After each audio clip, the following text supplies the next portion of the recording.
Favourite serials இனி டிவிக்கு முன்பே சன் நெக்ஸ்ட் ஆப்ல ஜாலியா எல்லாருக்கும் முன்னாடியே பாருங்க.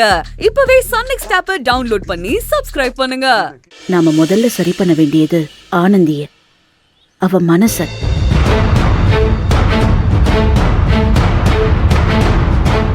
அன்போட வாழணுங்கிற ஆசை ஆனந்தி மனசுல வரணும். அப்பதான் அவ அன்பை நோக்கி போவா. இவளே இவ வாழ்க்கைக்கு எதிரியா இருக்கும்போது அவங்க கிட்ட போய் பேசி எந்த பிரயோஜனமும் இல்லை. நீ சொல்றதும் சரிதான் மனோ. ஆனா ஆனந்தி மனசை நம்ம மாத்தினாலும் அந்த அம்மா அவங்கள சேர விடாம பிரச்சனை பண்ணுவாங்களே.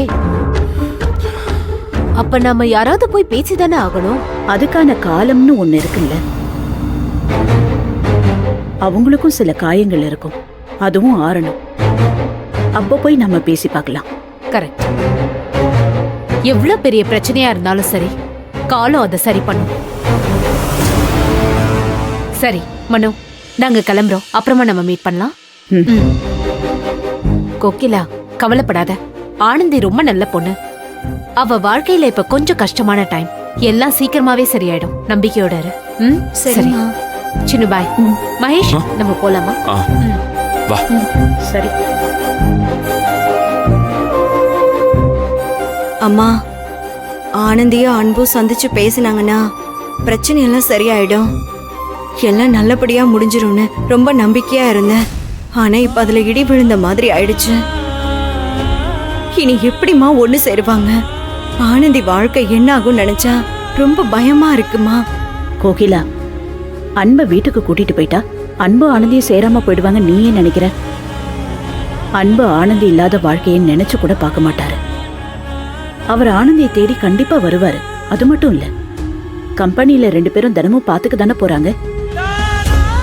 இப்ப சரவணன் வீட்டுல இருந்ததை விட கம்பெனில அன்பு யார் தொந்தரவும் இல்லாம ஆனந்தி கூட ஒரு நாள் முழுக்க பேசிட்டு தான் இருக்க போறாரு. ஆனந்தியோட மனசை அவர் எப்படியும் மாத்துவாரு.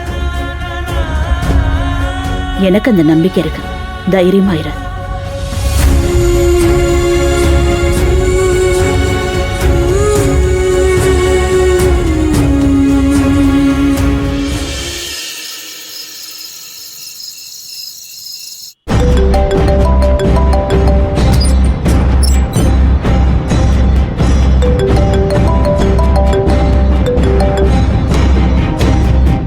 என்ன கருணாகரன், எதுக்கு இப்போ இந்த டைம்ல கால் பண்ணிருக்கீங்க?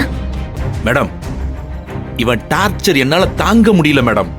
என்ன கருணாகரன், அவன் என்ன பண்றான்?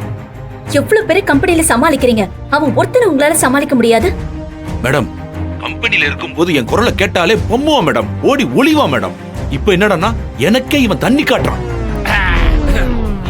அப்படி என்னதான் கருணாகரன் பண்றான் அவன்? என்ன பண்றானா மேடம்?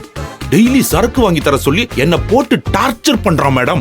அவ்வளவுதானே கருணாகரன், அவன் கேக்குறத செஞ்சு கொடுக்க தானே உங்களுக்கு நான் பணம் கொடுக்கறேன்.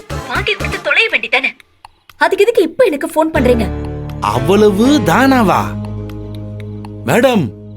அத வாங்கி கொடுத்ததுனால என்ன பிரச்சனை வந்ததுன்னு உங்களுக்கு தெரியாம பேசுறீங்க மேடம். என்ன பிரச்சனை வந்துச்சு?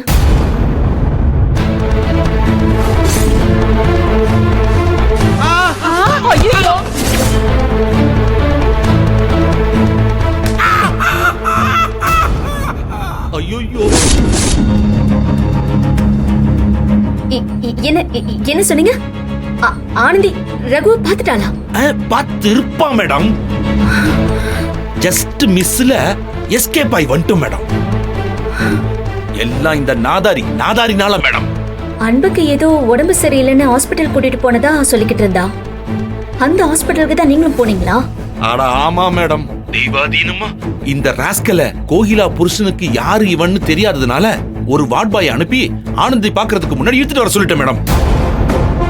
மேடம், இவனை வீட்டுக்கு கூட்டிட்டு வந்து சேர்க்கறதுக்குள்ள எனக்கு உயிர் போய் உயிர் வந்துருச்சு மேடம். ஆனா இவன் எதை பத்தியுமே கவலைப்படாம வீட்டுக்கு வந்த உடனே சரக்கு அடிக்கிறான் மேடம். டாக்டர் கொடுத்த மாத்திரையை போடணும், குடிக்க கூடாதுன்னு சொன்னா குடுங்க மாத்திரைன்னு சொல்லி மாத்திரைய வாயில போட்டுக்கிட்டு தண்ணிக்கு பதிலா சரக்க கல்பா அடிக்கிறான் மேடம். இப்படி பட்டவனை நீங்க என்கிட்ட கோத்து விட்டுட்டு ஏன் இந்த நேரத்துல போன் பண்றீங்கன்னு கேட்டா இது அதை விட கொடுமையா இருக்கு மேடம். எங்க இருக்க அந்த ராஸ்கல்? போன் அவன்கிட்ட கொடுங்க. ஒரு நிமிஷம் மேடம், அந்த நாதாரிங்க உட்கார்ந்து தண்ணி அடிச்சிட்டு இருக்கான் மேடம். ஐயோ ஏய் இந்தடா மேடம் பேசுனுங்கறாங்க பேசு புடி கொடுங்க சார் கொடுங்க சார் ஏய் ஏய் புடிடா கொடுங்க சார்